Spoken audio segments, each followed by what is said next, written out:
जो कि शिक्षकों की बहाली की जहाँ तक बात है, जो शिक्षक की रिक्त पदें खाली हैं, तो सरकार लगातार प्रयासरत है कि शिक्षकों का जो मामला है, अगर वो सकारात्मक तरीका से अगर आए बात करने, संवैधानिक तरीका से अगर आए, राजनीतिक से प्रेरित होकर ना आए, तब जाकर समाधान हो। बिहार के माननीय मुख्यमंत्री जी का जो काम करने का जो तरीका है शिक्षा के क्षेत्र में, अभी आप देख सकते हैं कि बिहार के अंदर में कॉलेजों की संख्या बढ़ाई गई और साथ ही साथ जो भी भ्रष्ट लोग थे शिक्षक में, अब देख सकते हैं कि कुलपति महोदय का भी क्या हश्र हुआ, दिल्ली से भी सभी लोगों को शो कॉज का नोटिस दिया गया।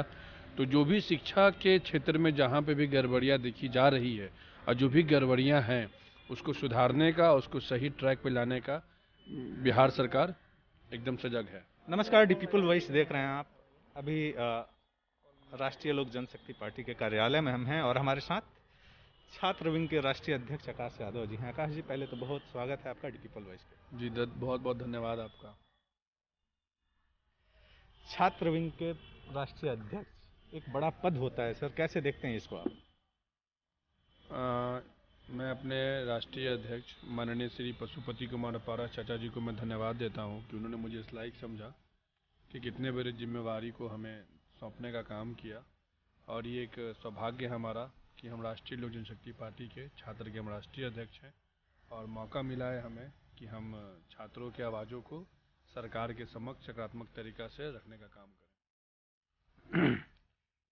सरकार में हैं आप, सरकार के साथी हैं, कहीं ना कहीं अगर आप देखेंगे, अगर हम बात करें छात्रों की, अगर हम बात करें तो वर्तमान में जो शिक्षा व्यवस्था है और खास तौर से बिहार से हम हैं तो बिहार सेंट्रिक होकर बोलेंगे कि बिहार में एक जो बड़ा वैक्यूम है शिक्षा विभाग में, कहीं ना कहीं आपको नहीं लगता कि क्या कमी है जो सरकार पूरा नहीं कर पा रही है शिक्षा को लेकर के? देखिए, हमें लगता है कि जो बिहार सरकार है जी और जो शिक्षा का जो हालात है जी, आप अभी देख सकते हैं कि हमें लगता है कि पूरे बिहार के इतिहास में और पूरे भारत की अगर शिक्षा प्रणाली को देखिएगा तो बिहार के माननीय मुख्यमंत्री जी का जो काम करने का जो तरीका है शिक्षा के क्षेत्र में, अभी आप देख सकते हैं कि बिहार के अंदर में कॉलेजों की संख्या बढ़ाई गई और साथ ही साथ जो भी भ्रष्ट लोग थे शिक्षक में, अब देख सकते हैं कि कुलपति महोदय का भी क्या हश्र हुआ, दिल्ली से भी सभी लोगों को शो कॉज का नोटिस दिया गया। तो जो भी शिक्षा के क्षेत्र में जहाँ पे भी गड़बड़ियाँ देखी जा रही है और जो भी गड़बड़ियाँ हैं उसको सुधारने का, उसको सही ट्रैक पे लाने का बिहार सरकार एकदम सजग है।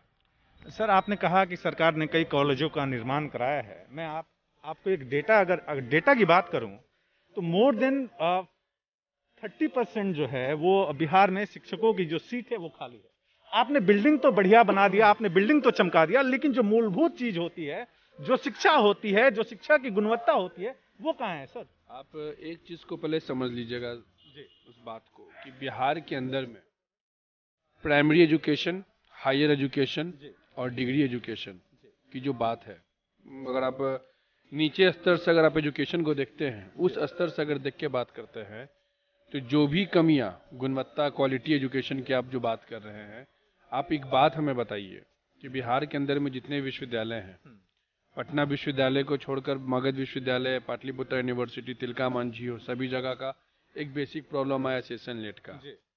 उस पर हमारी सरकार ने लगातार प्रयासरत किया। अगला सवाल यही था, आपने बीच में मैं बता रहा हूँ, मैं आपको एजुकेशन से ही मैं सिस्टम है आपको बता रहा हूँ। तो आप उसको देख सकते हैं कि जो सेशन लेट का जो मुद्दा रहा, सेशन लेट की मुद्दा को भी सरकार लगातार उस पर अभ्यास, लगातार उस पर बातचीत चल रही है कि इसको कैसे सुधारा जाए। रह गई बात शिक्षकों की बहाली की जहाँ तक बात है, जो शिक्षक की रिक्त पदें खाली हैं, तो सरकार लगातार प्रयासरत है कि शिक्षकों का जो मामला है, अगर वो सकारात्मक तरीका से अगर आए बात करने, संवैधानिक तरीका से अगर आए, राजनीतिक से प्रेरित होकर ना आए, तब जाकर समाधान होगा।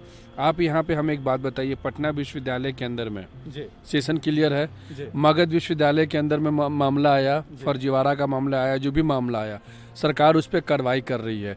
एक बेहतर शिक्षा लाने के लिए बिहार में आपको और हमको, दोनों व्यक्ति को राजनीतिक परिभाषा से हटकर सामाजिक और शैक्षणिक व्यवस्था को स्थापित करने में लगना पड़ेगा। कमी कहाँ रह जा रहा है सर? कमी है कि हमारे बिहार के अंदर में जो एजुकेशन का जो पूरा सिस्टम है, जो सरकार के समक्ष जो बातें आनी चाहिए, वो कहीं ना कहीं राजनीति का शिकार होकर सरकार के समक्ष में नहीं आ पाता।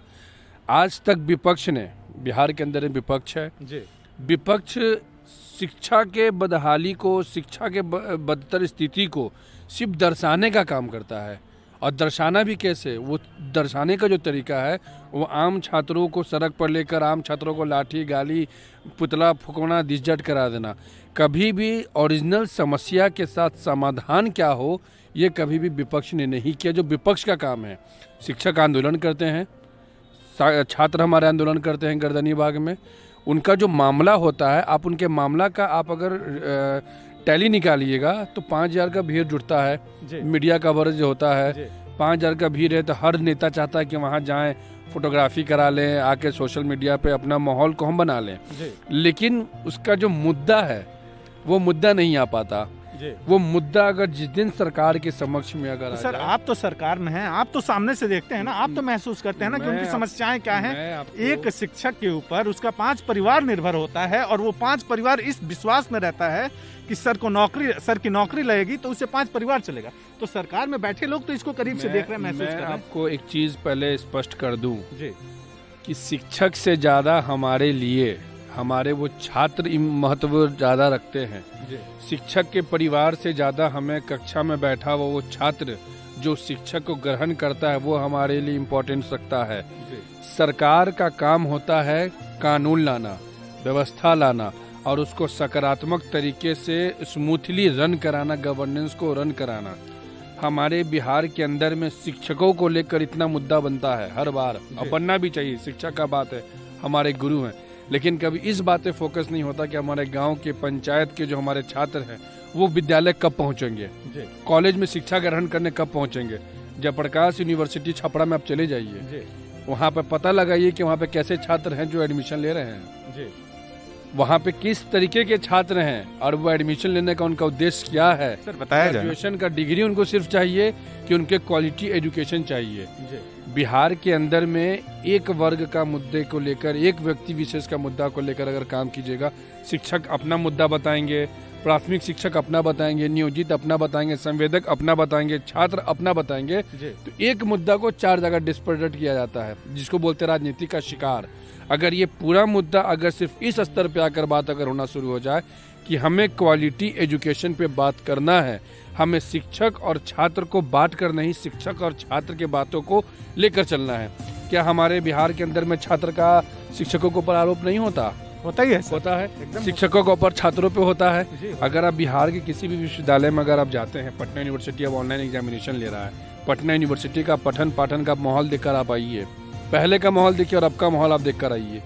तो जो एजुकेशन सिस्टम बिहार का जो है अपना, उसके अंदर हमारा ये अपील होगा यूथ से भी और यहाँ के विपक्ष से भी हमारा अपील होगा कि जो गांव कस्बों में जो परिवार है, आम परिवार, उनके जो बच्चे हैं, उनको क्वालिटी एजुकेशन और गवर्नेंस एजुकेशन के प्रति बढ़ावा दिया जाए।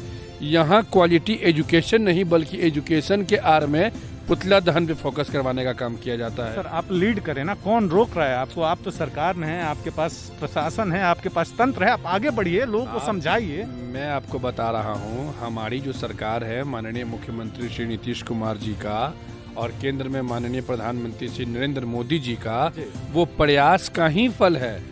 वो प्रयास का ही फल है कि आज जो शिक्षा का जो रेट था बिहार के अंदर में, कॉलेजों में, विश्वविद्यालयों में और प्राथमिक विद्यालय में जो बच्चों की जो कॉलेज और स्कूल जाने का जो संख्या थी, आप उसका आंकड़ा निकालिए। वो प्रयास का ही है कि आज जहाँ पे गांव कस्बों में बच्चे स्कूल नहीं जाते थे, जिस स्कूल के प्रांगण में जुआ, ताश, गाय घोड़ा, बांधा बांधी ये होता था, वहाँ आज शिक्षा का बात हो रहा है। और कमियाँ जो हैं वो अचानक से नहीं सुधर सकता, उसमें वक्त लगेगा और उन कमियों को सुधारने के लिए आपको, हमको, पूरे समाज को एक राजनीतिक दृष्टिकोण से ना देखकर एक सामाजिक दृष्टिकोण से देखा जाएगा, तब जाकर सॉल्यूशन होगा। तिलका मांझी विश्वविद्यालय, मगध विश्वविद्यालय, पाटलिपुत्र यूनिवर्सिटी, भूपेंद्र नारायण मंडल विश्वविद्यालय, पूर्णिया विश्वविद्यालय, इन तमाम विश्वविद्यालयों का अगर आप क्षेत्रफल देखते हैं तो एक भूपेंद्र नारायण मंडल विश्वविद्यालय 7 जिला कवर करता था, 7 से 5 जिला, मधेपुरा, किशनगंज, पूर्णिया, अररिया, तमाम जिलों में। तो वहाँ के छात्रों को दिक्कत होता था, तो हमारे बिहार के माननीय मुख्यमंत्री जी ने उनको 2 भागों में किया ताकि हमारे मधेपुरा, किशनगंज, अररिया, सीमांचल के जो छात्र हैं वो अपने कॉलेज में आने जाने का दिक्कत ना लगे। तो ये प्रयास ही का रूप है। पाटलिपुत्र यूनिवर्सिटी पटना में स्थापित हुआ, मगध यूनिवर्सिटी गया की तरफ चला गया।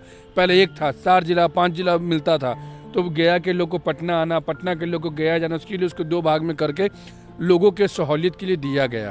तो जब हमारा सोच है कि हर पंचायत में स्कूल हो, हर जिला में कॉलेज हो, हर राज्य लेवल पर मेडिकल हॉस्पिटल्स एंड कॉलेजेस हों, तो हम लोग का ये फर्ज बनता है, सरकार के अलावा जो आम नागरिक हैं, हम सरकार में बाद में हैं, पहले हम भारतीय हैं, बिहारी हैं, उसके बाद हम सरकार में हैं या पक्ष में विपक्ष में बात हो। तो हमारा ये उद्देश्य होना चाहिए और ये प्रयास रहा है कि हम लोग गांव कस्बों के बच्चों को एजुकेशन के प्रति प्रेरित करें। और जो भी एजुकेशन सिस्टम में, ऐसा तो नहीं है कि मुख्यमंत्री जी जाते होंगे और बच्चे लोगों को क्लास से बाहर निकाल कर और फर्जी टीचर का बहाली लाते होंगे जी। तो अगर फर्जी टीचरों की बहाली अगर होती है, क्वालिफाइड और क्वालिटी वाले टीचरों की अगर नियुक्ति नहीं होती है, अगर जिनको पढ़ाने नहीं आता है वो पढ़ा रहे हैं और उसके बाद भी अगर सरकार चुप है बिना कार्रवाई का, तब आप सरकार पे उंगली उठा सकते हैं। और अगर आपके समक्ष में ऐसा कोई मामला है, या अगर मामला ये है कि हाँ जहाँ टीचर पढ़ा रहा है उनको जानकारी नहीं है और कंप्लेन होने के बाद भी उसका कोई रिजल्ट नहीं, तो हमें बताएं। जी बेशक सर, हम